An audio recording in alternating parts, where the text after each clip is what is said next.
Hi. One of the questions you might be asking is the U.S. trademark registration international? If not, what must I do to have international protection? Hi, I'm JJ, trademark attorney for over 15 years, and in this video, we'll go over how you can protect your trademark that's registered in the U.S. to other countries worldwide. Let's begin. So, can you register your trademark internationally?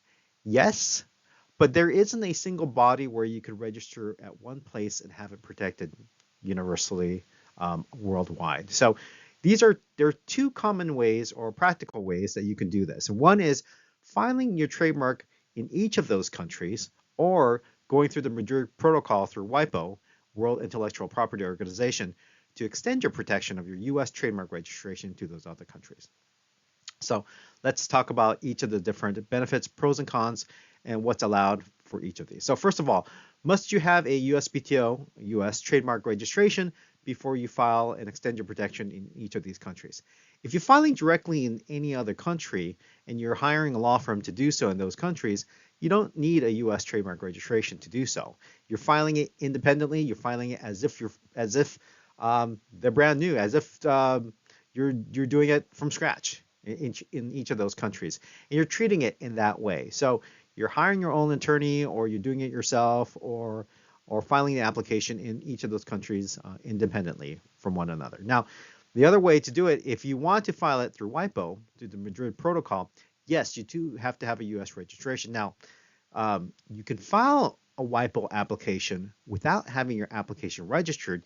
You could have it applied for and then file the WIPO application. But there's some dangers in that if your trademark application in the US doesn't reach registration, it orphans everything else. And you spend all that money in all these countries, all that money is wasted. They won't give you that back to you, and it has no parent application or registration in order to base it. So there's a lot of danger in that if you get overzealous about filing in each of these countries, I would recommend highly that you wait until the U.S. trademark is actually registered. So in the event that it doesn't reach registration, you're not wasting a lot of money in these foreign countries. So must the trademark must be in use in commerce in each of the specific countries?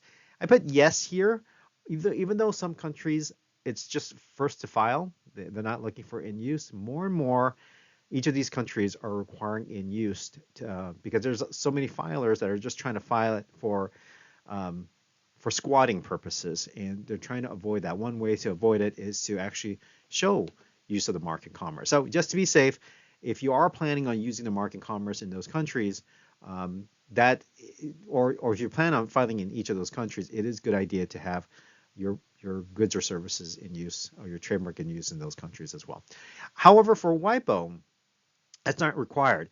It's reciprocated because it goes to each of the countries. So it's not required for your trademark to be in use in commerce. Now, note that each country will examine and review your trademark separately. So there is a chance that that those countries in their IPO office may reject your trademark because there might be somebody else already there.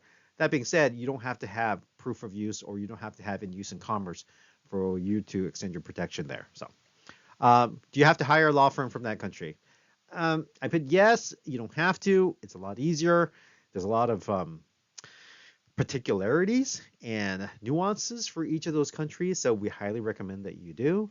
Um, in WIPO, you don't have to. You don't have to have a separate attorney in each of those countries to file it because the home country is filing the application. You could either do it yourself or have your attorney in the U.S. file Madrid and WIPO trademark applications worldwide. And finally, ability to register in multiple countries in a single filing. Now, generally, no, because if you file directly in each of those countries, you're doing it separately by themselves. However, in a Madrid Protocol filing, you could checkbox all the different countries that you want, and you can go ahead and try to file multiple countries all at the same time. So, and here's some example. Currently, at this time, the video was recorded. These are all the countries that are listed here.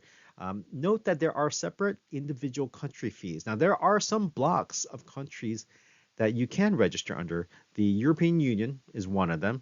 Also, let's see, there's the African Intellectual Property Organization is another one as well. and Benelux, Benelux is the other one that includes Belgium, Netherlands, and Luxembourg. And so there are abilities to file in each of these countries, but note that you do have to pay a separate fee. And some countries may require a secondary fee once the trademark application is approved. So there you have it. We'll provide a free link and PDF download of all this information for you.